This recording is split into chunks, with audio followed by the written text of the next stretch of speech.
You probably know the Caribbean as a hotbed. Sorry, hotbed. So there you have it.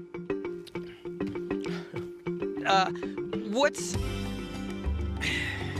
is that it was here that the Taino Indians developed a unique, me. Today on Primal Grill, we visit barbecue's birthplace, the Primal Grill.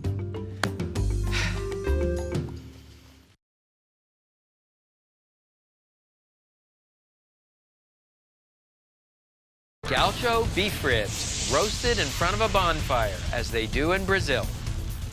Brazilian pineapple, it's dessert on the grill with a difference. Chicken in a salt crust, a unique technique from Uruguay. From the beautiful Esplendor Resort in southern Arizona, I'm Stephen Reichland. Today, we're grilling Gaucho style.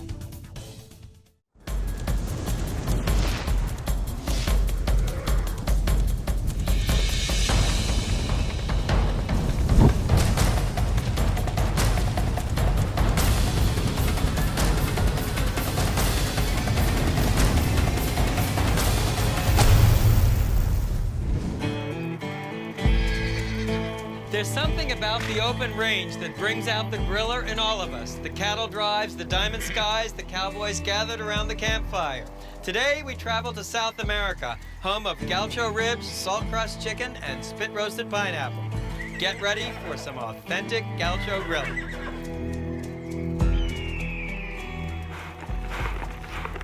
Visit the iconic Brazilian steakhouse Fogo de Chão, and you'll see dinosaur-sized racks of beef ribs roasting on steaks in front of a bonfire. But excellent gaucho ribs can be prepared in a charcoal or gas grill. Forget about fancy seasonings. These bad boys are all about the beef. First, the ribs. These are beef long ribs. Each section weighs 6 to 8 pounds. And the first step is to remove the membrane on the inside of the ribs, to simply pull it away from the ribs. And because this membrane is slippery, grab it with a paper towel and then simply pull it away from the ribs. And you may need to come in at the other end and loosen the membrane here as well. Why is it so important to loosen this membrane? Well, first of all, it's tougher than the rest of the beef, and it also impedes the absorption of the smoke and spice flavors.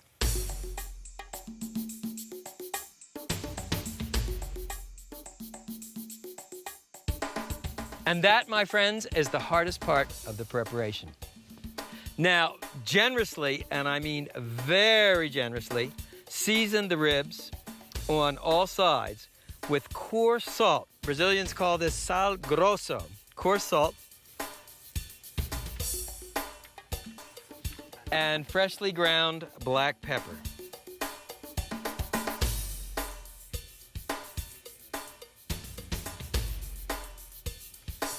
And rub these seasonings into the meat. Turn the ribs over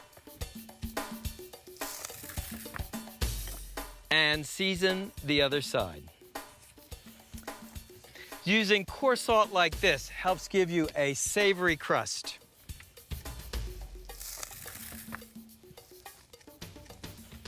Okay, so I'm going to cook 2 of these ribs on steaks in front of a fire, fogo de chão style. Fogo de chão literally means ground fire. And to do that, you want to make a starter hole using a metal skewer that runs through the ribs. Then, using a rotisserie spit, insert it through the ribs and secure the meat with the first set of prongs. Next, place the second set of prongs and secure the meat as well. And your ribs are now ready for roasting in front of the campfire. If you don't have a campfire, let me show you how to prepare these ribs on a charcoal grill. Now, set your grill up for indirect grilling, live lit natural lump charcoal in the side baskets, and arrange a couple of drip pans in the center. Place the grill grate on top and place your ribs fat side up in the center. Why is it so important to place the ribs fat side up? You want the melting fat to baste the meat as the ribs cook. Last of all, to give you some of that smoke flavor you'd get from a campfire, take soaked hardwood chips and place a tongueful on each basket of coals.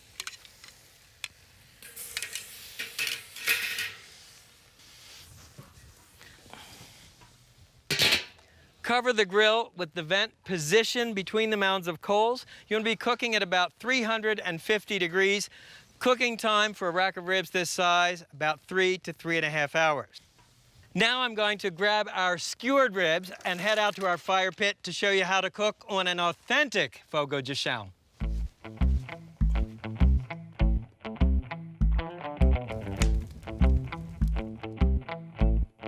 What you want to do is just hammer your vertical spits into the ground in front of the fire. Now, we formed a fire pit out of these rocks, built a log fire about 2 hours ago. We let it burn down to embers. I'll put on logs every 15, 20 minutes. And we're gonna cook the ribs using the radiant heat of the fire. And once your steaks are in place, at this point, you can toss another log on the fire. The radiant heat will cook the ribs, and then the rising smoke from the wood will smoke it. So you're gonna get unbelievable flavors. That's why all I needed was salt and pepper.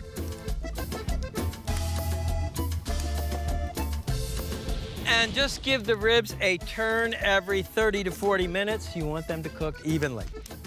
If the fire burns too hot, simply pull the steak back.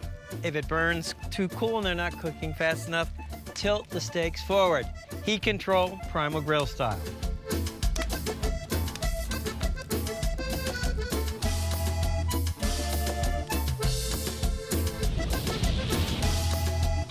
And take a look at our gaucho beef ribs. Now, how do you know when the ribs are done? Well, look at the top. You can see the meat has shrunk back by about an inch from the top of the bones. And if you look at the back here, the meat is tender enough almost to pull apart with your fingers. So this one is done. So I'll take this one off. And check it out. Here are your gaucho beef ribs. Unscrew the prong. Remember, the screw will still be hot. Then slide the ribs off the spit. And after you've shown off the ribs, you can cut them into individual bones using these gaucho-sized knife. You see the knife glides right through the meat. So here's the gaucho beef rib. You can take a spoonful of country-style hot sauce. The recipe is on our website. Oh man, this beef is so tender, and you'd never dream that it has just salt and pepper on it.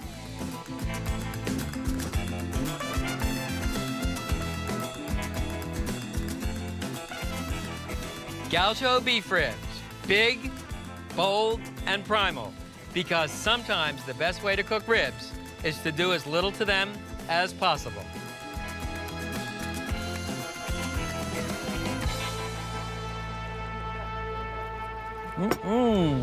The first thing that struck me about the gauchos of Argentina and Brazil is their incredible passion and enthusiasm for what they do. They embrace the gaucho lifestyle. Look, I mean, South America is industrialized now, you know, much as North America is. But the gauchos have really held on to their culture, their traditional garb, their folklore customs, their sports, their horsemanship, and especially their style of barbecue. That was it.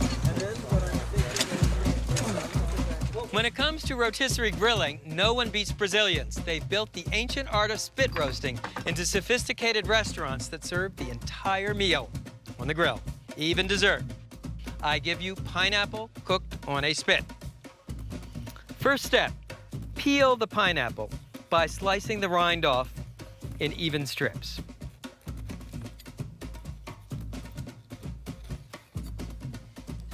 Next, lay the pineapple on its side and cut out the eyes by making a series of V-shaped cuts.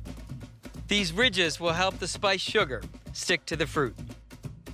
I arrived in Rio Grande do Sul one Friday night and embarked on a barbecue crawl that took me to 4 restaurants. I didn't finish eating until 2 o'clock in the morning. Just another day on the barbecue trail. Once your pineapple is peeled, make a starter hole from one side to the other with a metal skewer. Then insert the rotisserie spit through one side of this pineapple and out the other side. Secure it on one set of prongs, then place the other prongs on the spit. The pineapple is ready for spit roasting. Now, let's set up the grill. Light a chimney full of natural lump charcoal. Then pour the coals into the side baskets. The setup is just like you do for indirect grilling. And if you have a few stray coals, pick them up with tongs. Then place an aluminum foil drip pan between the side baskets filled with coals. Now place the pineapple on the rotisserie spit, through the hole in the rotisserie collar into the motor socket, and switch on the rotisserie. Let me show you how to make the rub. The spiced sugar is a sort of dessert rub. It starts with ground cinnamon and ground cloves added to granulated sugar. Stir to mix well.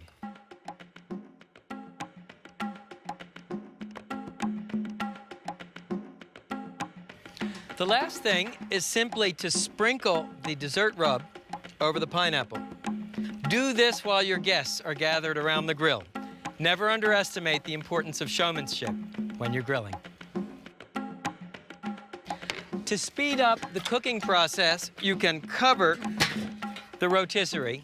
Cooking time about 20 to 30 minutes, depending on the ripeness of the pineapple. And every 5 minutes or so,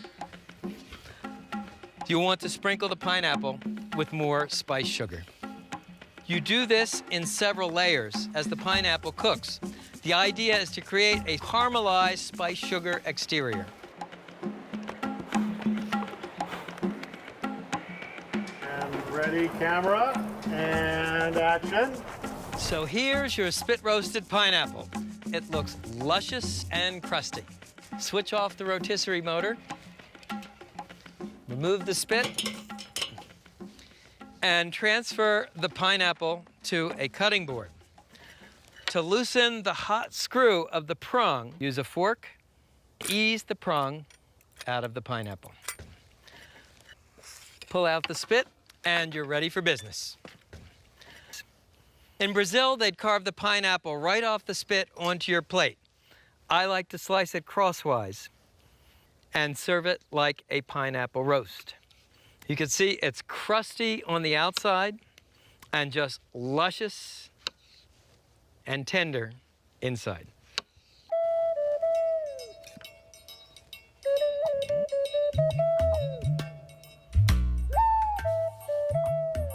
And how good does that look?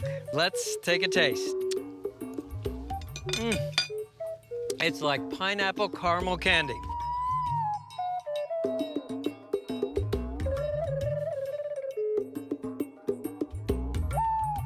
The next time you're looking for a delectably different dessert, think Brazilian spit-roasted pineapple.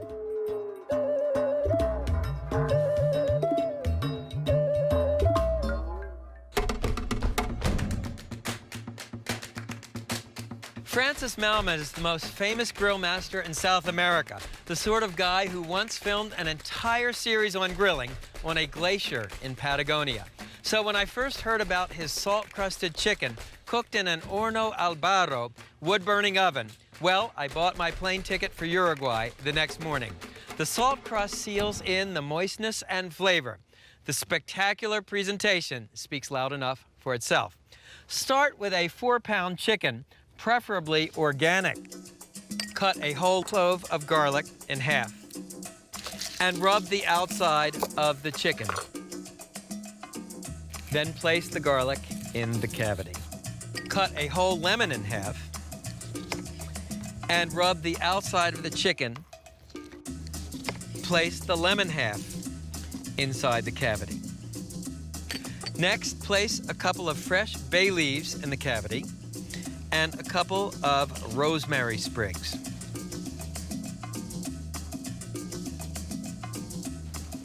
Next, fold the wingtips under the chicken and take about 2 feet of butcher's string and truss the chicken. Bring it under the tail of the chicken and over the ends of the drumsticks. Loop through once and pull the chicken tight. Then pull the ends of the string between the thighs, under the wings, around and under the chicken, and tie again on the other side. Make 1 loop, then a 2nd loop. Pull tight. That is a surgeon's lock knot. Then loop the end through and tie the chicken tight. And cut off the ends of the strings. Season the outside of the chicken all over with freshly ground black pepper. And sprinkle the chicken with rosemary as well. Why bother trussing the chicken? It gives it a more compact and professional looking appearance. Next, the salt crust. Start with about 6 pounds of coarse salt, kosher or C, and pour it into a bucket.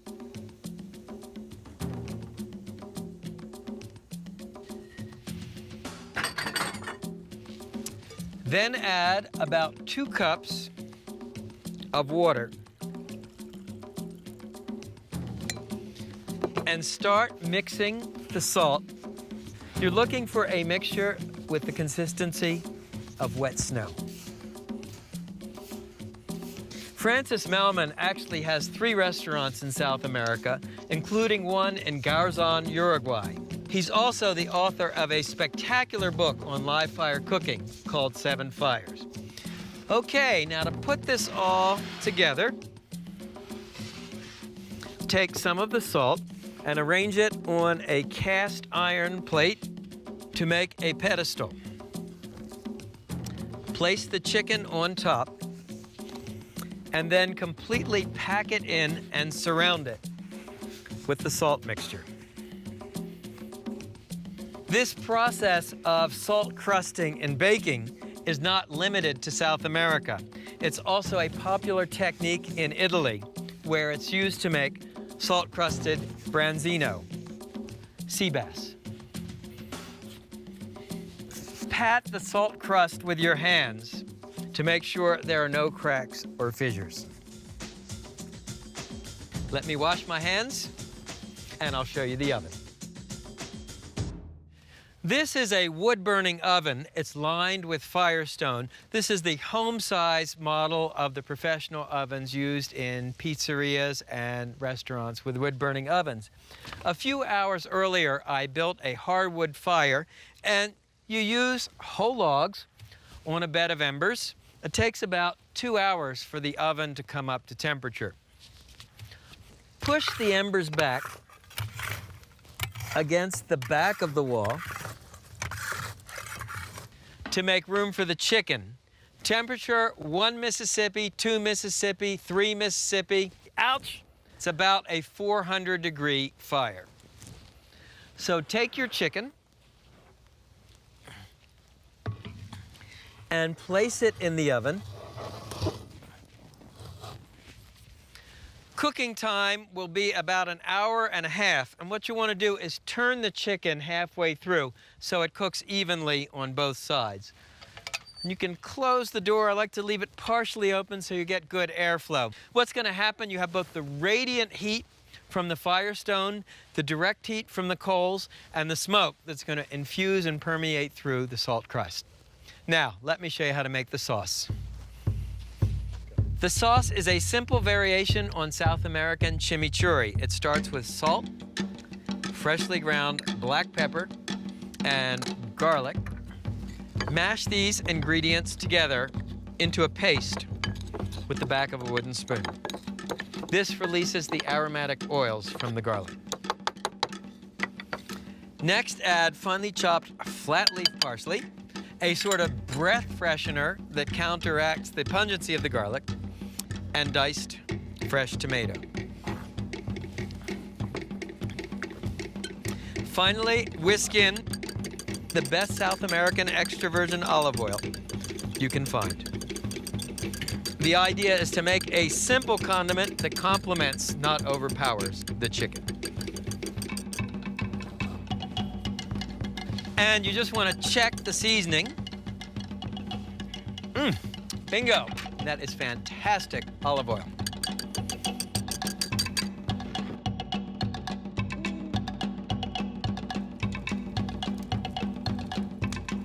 So we'll open the oven door and just rotate the chicken. Remember, the pan will be excruciatingly hot, so wear thick protective gloves. And you can use a meat hook to help you turn the cast iron plate. So we'll continue cooking the chicken another 40 minutes.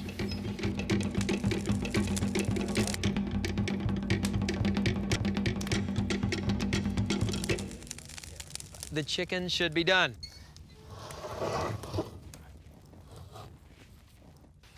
And place it on a large baking sheet. It's very hot, so you want to let it sit for a few minutes. Now, how do you know the chicken is cooked? Well, if you make this often enough, you sort of get a feel for it. But you can also use an instant read meat thermometer. Gently tap it through the crust. You're looking for 180 degrees, we've got it. Take a heavy implement like a cleaver and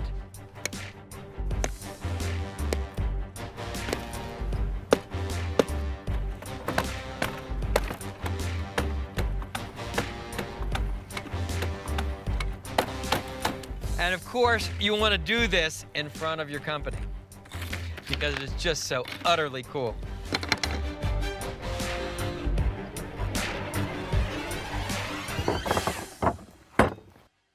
The fragrance of the lemon and rosemary, really nice. So then you want to take a pastry brush and start brushing off the excess salt. The idea of salt crusting, an ancient technique designed to seal in moisture and flavor. Finally, don't forget to cut the trussing strips. Let's see how we did. Take a couple slices of the breast meat, and you can spoon a little of the parsley tomato sauce.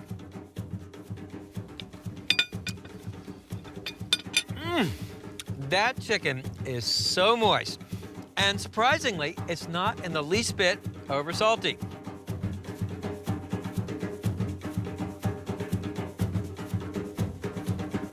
So that's it, folks. Gaucho beef ribs, spit roasted pineapple, salt crusted chicken. High drama from South America, and grilling at its gaucho best. See you next time.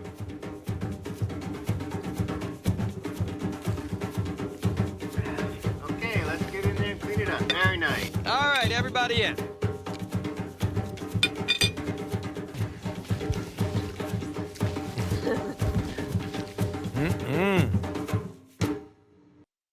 So we're gonna do a test on the chicken in the salt crust. We cooked it in the wood-burning oven. I just want to give it a whack. See that? Hit it pretty hard. And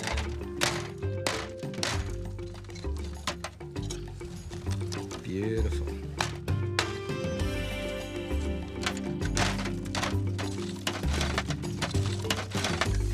Hey, that's pretty cool, huh?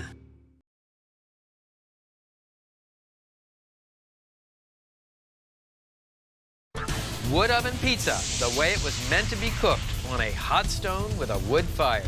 Sweet and sour duck, wood oven roasted in the style of Italy's Piedmont. Grilled pork chops, big bone chops with oversized flavor. From the picturesque Esplendor Resort in southern Arizona, I'm Stephen Reichland. Today we're firing it up Italian style.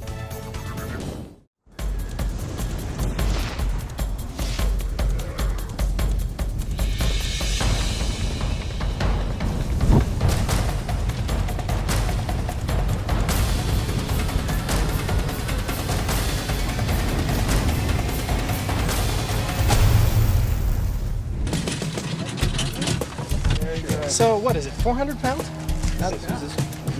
No, that was like that.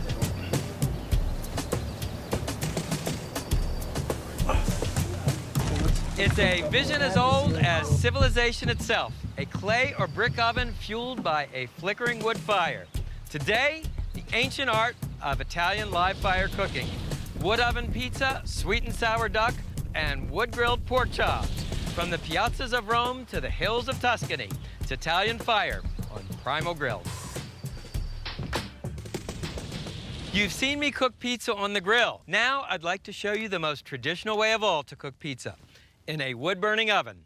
And it starts by proofing the yeast. To 1 tablespoon of dry yeast, add 1 tablespoon of sugar and 1 tablespoon of warm water. Mix these ingredients together to make a sort of paste.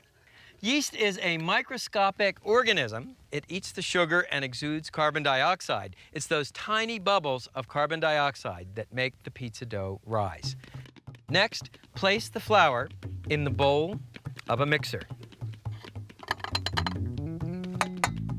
Add a little whole wheat flour, salt, extra virgin olive oil, and most, but not all, of your water. Finally, add the proof yeast. It's started to foam up and bubble. That shows you that the yeast is active. So we'll add this mixture. So raise the bowl and switch on the mixer.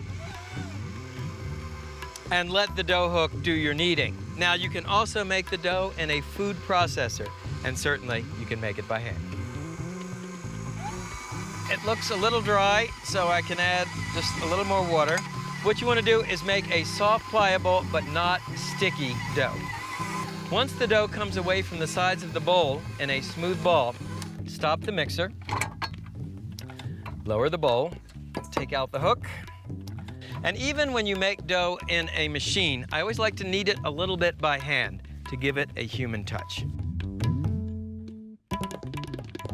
Place it in an oiled bowl. Cover all sides with oil. Cover the bowl with plastic wrap. Let the bowl rise in a warm but not hot place until doubled in bulk, about 1 to 1.5 hours. And here's a batch of dough I made earlier. Take the dough, form it into kind of a log shape. Now, cut the log shape in half again, to give you 4 even pieces of dough. Grab a floured baking sheet, then take each lump of dough and roll it into a smooth ball.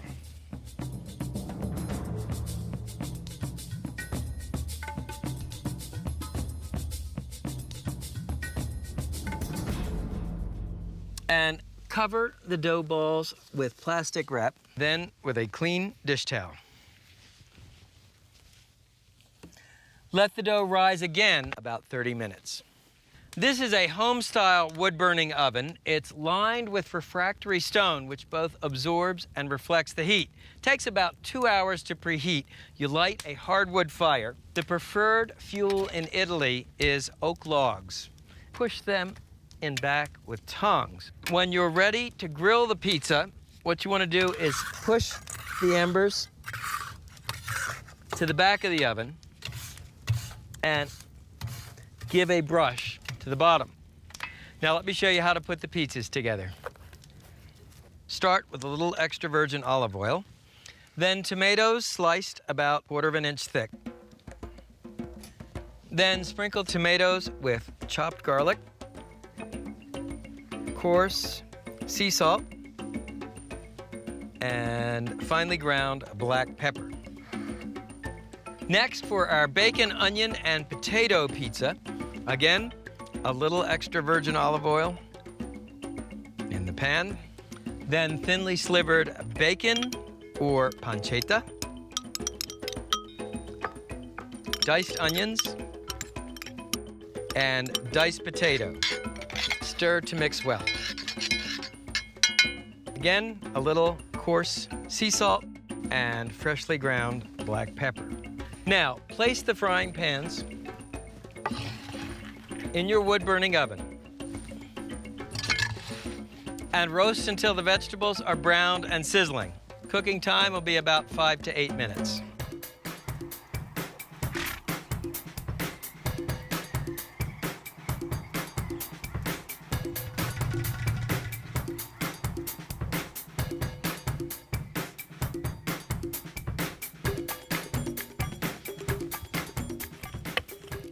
Brush off any excess flour, then sprinkle your peel with cornmeal. This will help the pizza slide off. To assemble the pizza, first arrange the roasted tomatoes.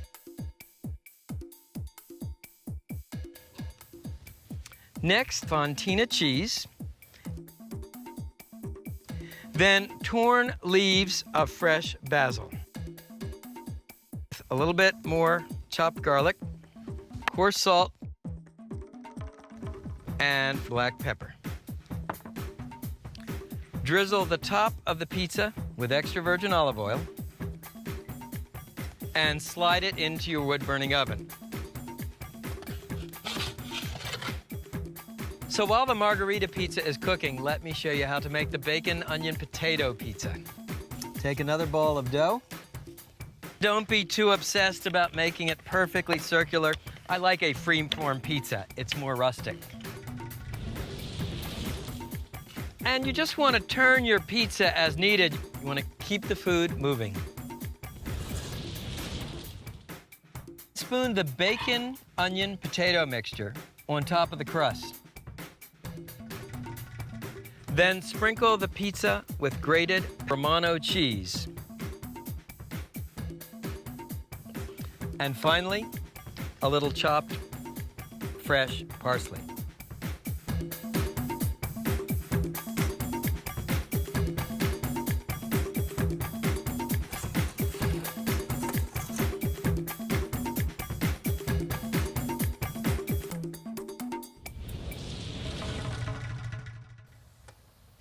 And check this one out, our bacon, onion, potato pizza. So let's see how we did.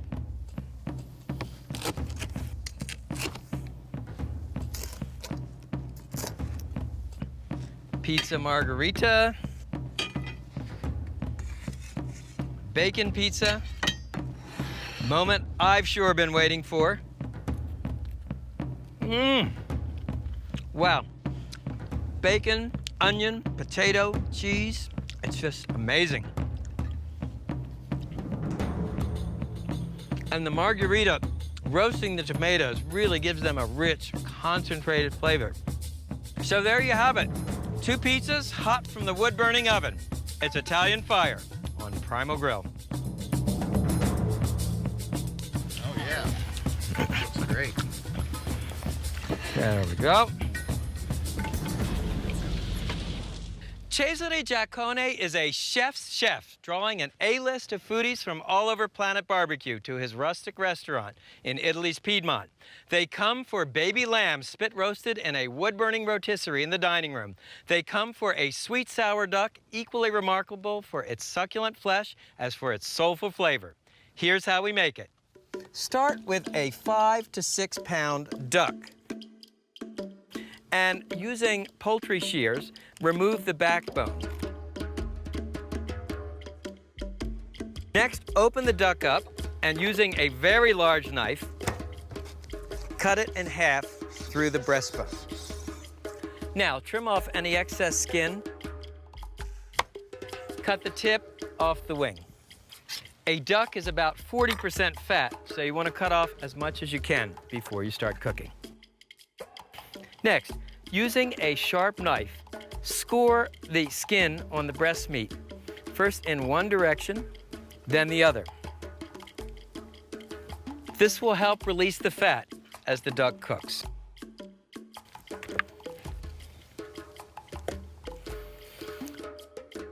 Return the duck to the baking dish. Next, season the duck. First with coarse sea salt, freshly ground black pepper. Then finely chopped garlic and finely chopped rosemary.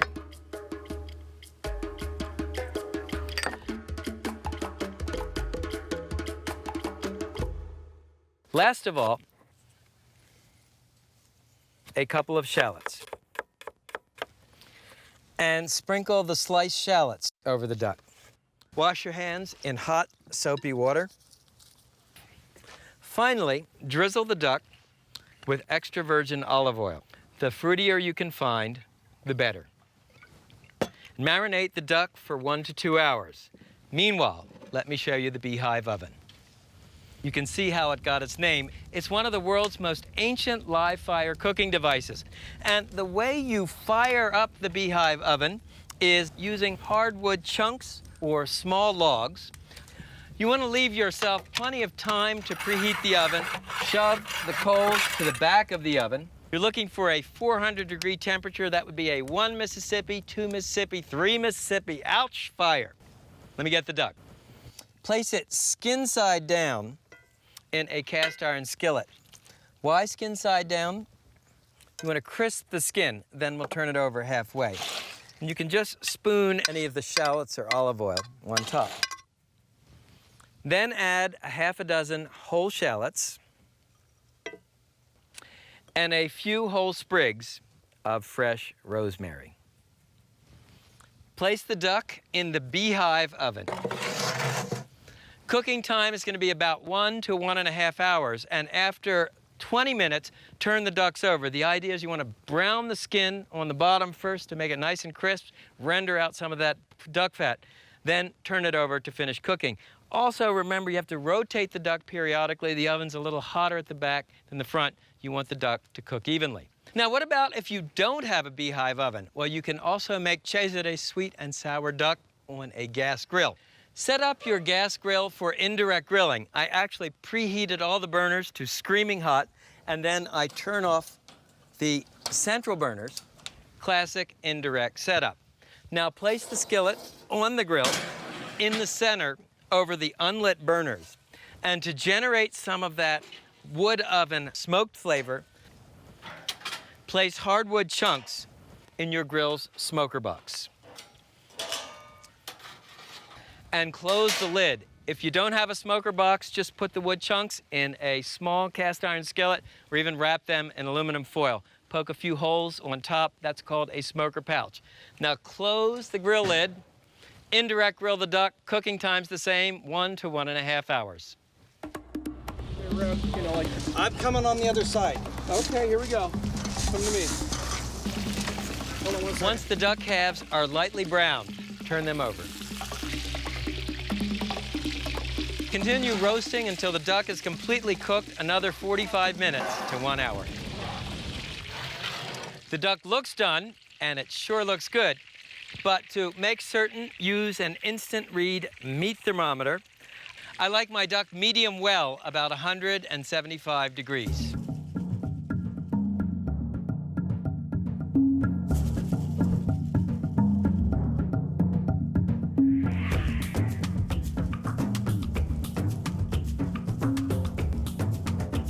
To make the sauce, pour out the excess duck fat.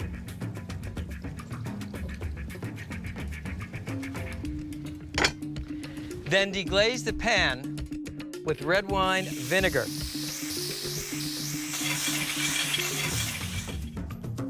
Next, add honey.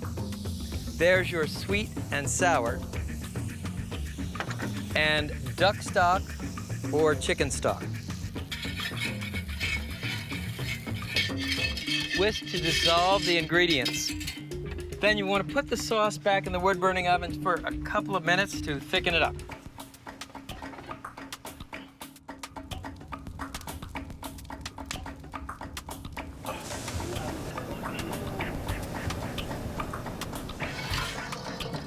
And once your sauce is thick and syrupy, simply whisk in butter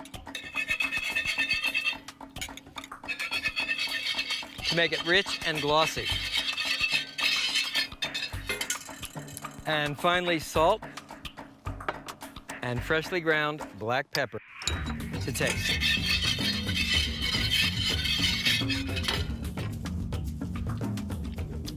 Yeah. Okay, and the last thing you want to do is just strain your sauce That gets out any little burnt bits of rosemary or garlic.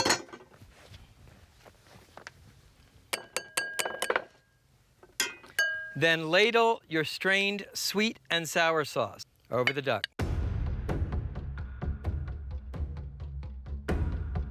And there's the sweet and sour wood oven roasted duck. Can't wait to cut into this one.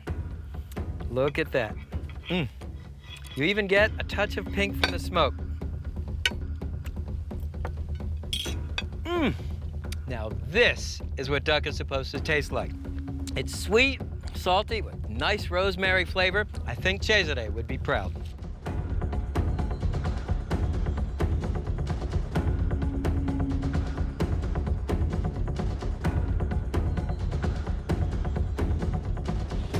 Once you spend some time in Florence, you will find people of great warmth and food of tremendous character.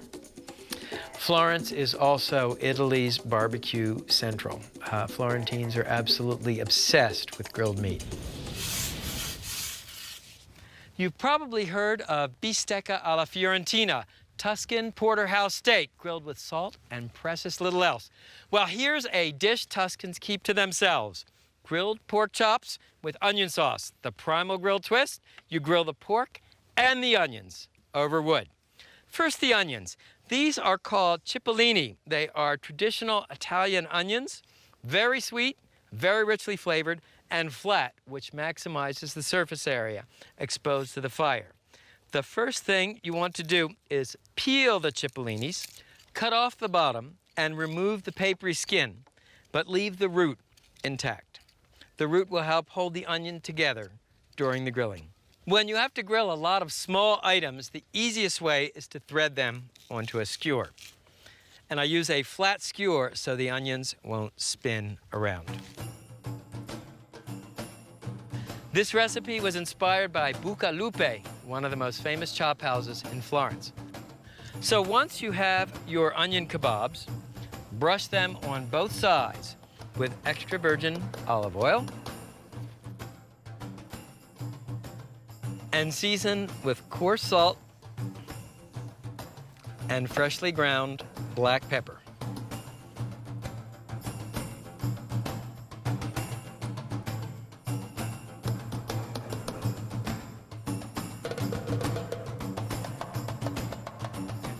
This is a front-loading wood-burning grill.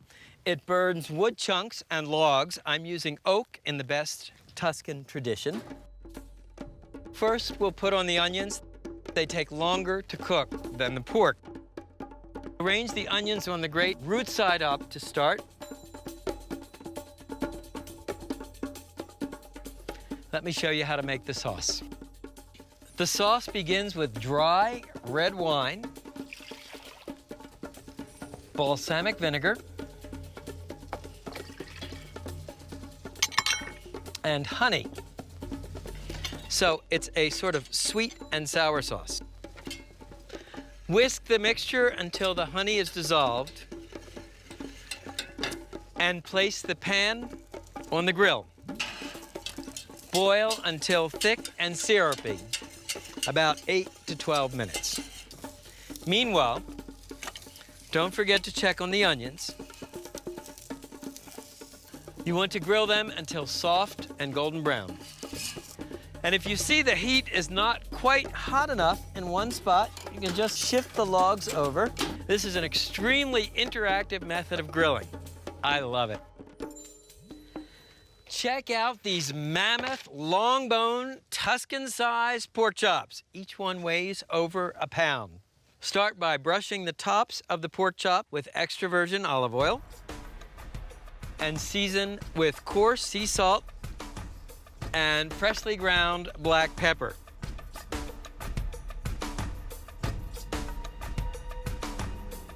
Now arrange the pork chops on the grill. These guys are big. Cooking time will be about 8 minutes per side. And while you're at it, turn the grilled cipollini onions.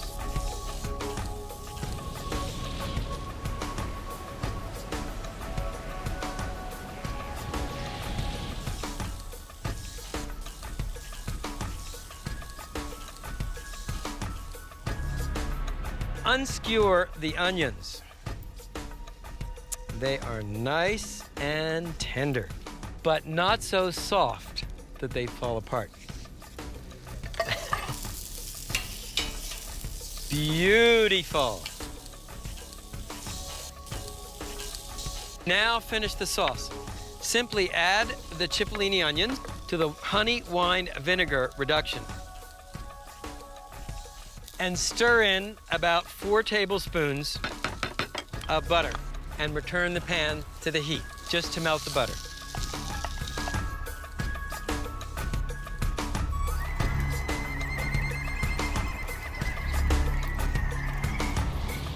So give the chops their final turn.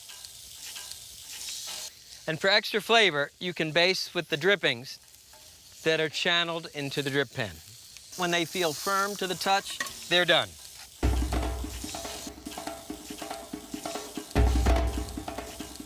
Man, did these look good. Spoon the cipollini onion sauce over the pork chops.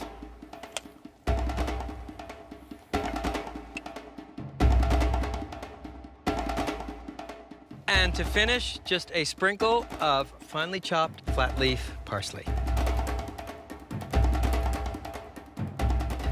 Check it out. Look how moist that pork is.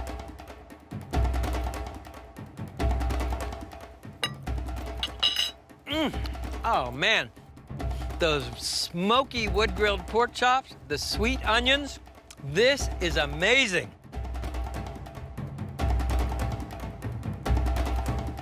I hope you've enjoyed our show on Italian grilling. Wood-grilled pizza, sweet and sour duck, wood-grilled pork chops. Viva Italia!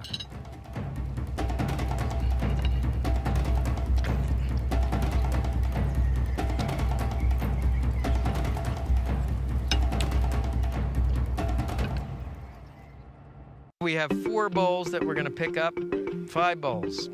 So, I'm not gonna tell you what order I'm gonna do it. We're gonna see how intuitive you are. Yes, we are. Brick oven pizza, what? Then sprinkle the pizza with grated, then sprinkle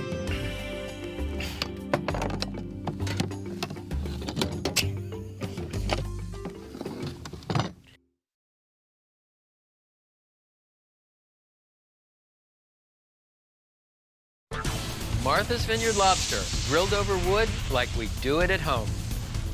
Texas Claude, move over brisket. It's the beef Texans keep for themselves. Puerto Rican pork shoulder, studded with garlic and glazed with annatto oil. From the beautiful Esplendor Resort in Rio Rico, Arizona, I'm Stephen Reichland. Today on Primal Grill, it's Burn in the USA.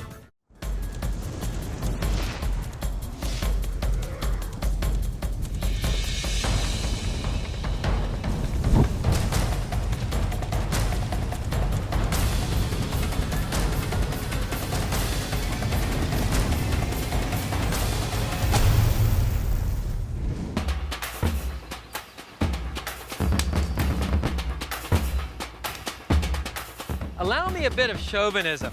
People grill all over Planet Barbecue, but nobody does it better than we do here in America. That's because we have 2 distinct grilling traditions: the high heat method known as direct grilling and the low, slow, smoky, indirect method known as true barbecue. So with a tip of the hat to the boss, today we're going to burn in the USA. So let's get the sauce ingredients. Yeah, we need a basting brush. So Stephen, let's do this. When I'm not traveling Planet Barbecue, I spend a lot of time in Martha's Vineyard. Of course, we grill, and the first thing we grill is seafood, even lobster. Especially lobster. The high, dry heat of the grill gives you a complex flavor you just can't get from boiling. Now, in the vineyard, we use live lobster. Some people may find the act of cutting a live lobster open disconcerting, so what you can do is parboil the lobster for 3 minutes. That's what we have here. What you want to do first is cut off the claws. They cook longer than the lobster body, so we'll cook them separately. Next, using a large knife, You want to cut through the belly of the lobster. You cut to, but not through, the top shell. And you want to just butterfly the lobster open like this. And if you find the vein, you can just pull it out and discard it. So here's our lobster. This is a great trick for keeping grilled lobster moist. You want to collect the juices in a bowl, and I'll show you how to use them in a minute. Now, next step, a little melted butter. Brush the inside of the lobster. This green stuff is called the tamale. It's the lobster's liver, and New Englanders consider it a delicacy. Next, season the lobster with this beautiful coarse sea salt and cracked or freshly ground black pepper. We're going to grill the lobsters on a wood-burning grill. And what you do here, just raise the grate with this flywheel, and we're using pecan wood. Lay it on the coals. The beauty of grilling with wood is that wood gives you not only heat, but a smoke flavor. First, place the large lobster claws. Then the smaller claws. Then the lobster bodies, and these go cut side down. The idea here is you sear the meat for a couple of minutes, and then turn the lobsters over so they finish cooking in the shells. Then, using the flywheel, lower the grate to expose the lobsters directly to the heat. Now, while the lobsters grill on one side, let me show you the sauce. It's very simple: melted butter, a couple of cloves of crushed garlic. We have finely chopped flat leaf parsley, chopped fresh tarragon, and chopped fresh chives. And we'll simply place the pot directly on the grill, cook these ingredients together to make a great simple sauce for the lobsters. Once the lobster claws are cooked on one side, just turn them over in the order in which you put them on the grate. Cooking time on the claws is about 4 minutes per side. Remember, every grill will have hot spots and cool spots, so if you want to get that butter sauce a little hotter, you can just move the pan to the back of the grill. And to make sure the lobster cooks evenly, you can just sort of move the logs around so you have an even heat under each lobster. Now, what I'm looking for here is that the cut part of the lobster will be browned. Don't forget to stir your sauce. Don't want it to brown. I just want the herbs to be fragrant and aromatic. Okay, and once this mixture is sizzling and the garlic has lost its rawness, just transfer your sauce to a trivet. When it comes to cooking lobster, most people think of boiling or steaming. And these are great ways to cook a lobster. But I love grilling, because I love especially grilling over wood, I love the kind of smoke flavors and dry heat searing that you get when you grill a lobster. For me, grilling actually brings out the intrinsic sweetness of a lobster. And at this point, do you want to swap out some lobsters? What I'm going to do now, remember these lobster juices we saved? They go back on top of the cooked part of the lobsters. Come to me a little bit on this, and go. Okay, so just turn the lobsters over. You can see the meat inside the tail is nicely browned. Then what you want to do with these reserved lobster juices is you can just pour a little over the lobster meat, and they'll cook thanks to the hot meat. Then you want to continue cooking the lobsters until the meat is all the way cooked through. I check the doneness by poking. It will feel firm to the touch. You can baste the lobsters with a little bit of your herb butter.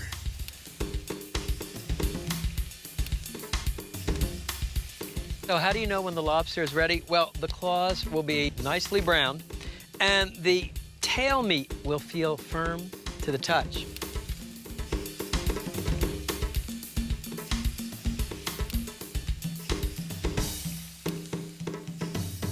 So let's see how we did.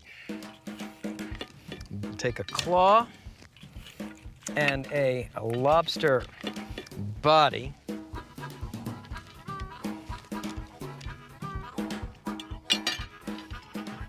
Put a little sauce on it. Oh man, the lobster is so sweet, and you get that nice smoke flavor.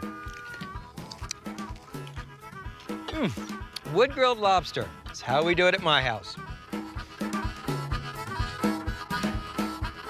Okay, Nancy and Michelle, let's clear the set.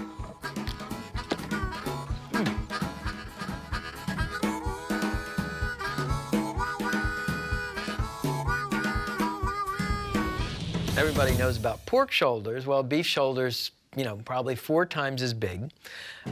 It's got all this incredibly flavorful meat, but the muscles all run in different directions. So you have to cook a shoulder clod low and slow in the presence of a lot of wood smoke. I will need a full chimney, hot, ready to go.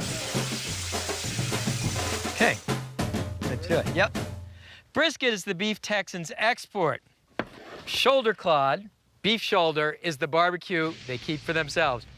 You might think of our next dish as a North Carolina pork shoulder on steroids. Step number 1, the rub. It starts with coarse sea salt. To it, add cracked or freshly ground black pepper and cayenne pepper.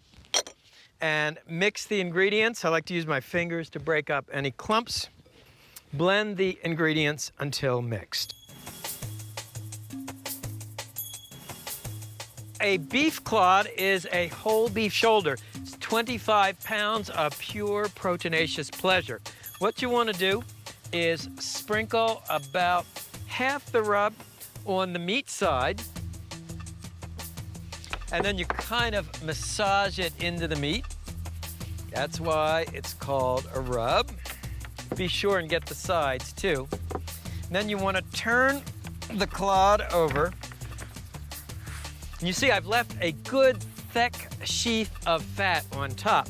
That's very important because the clod will cook for about 12 hours, and as it cooks, the fat will melt, basting the meat. Besides, fat is where the flavor is. Now, clod is not the sort of cut of meat you'll find at your local supermarket. Make friends with your butcher and order it specially from him. Okay, you can cook the clod right away, or you can let it marinate overnight in the refrigerator. You get even more flavor if you do. There are a couple of options for cooking the clod. The traditional device in Texas would be an offset barrel smoker. It's made out of oil pipe, and it's called an offset smoker because it has a firebox that is slightly offset from the main smoke chamber. Build a good bed of charcoal. Your heat will come from charcoal. The smoke will come from either soaked wood chunks, soak them so they smolder rather than catch fire, and give you a nice hickory or pecan smoke. You can actually take small logs and throw logs right in the smoke chamber. Now, the business end of the smoker is the actual cook chamber. It's this upper portion here. You can see there are thermometers on either side to tell you the temperature, a damper at the top to help you control the heat, counterweight to help you lift this door. What you want to do is take your clod and place it fat side up in the smoke chamber. This is a clod that's been cooking for about 6 hours. And then at this point,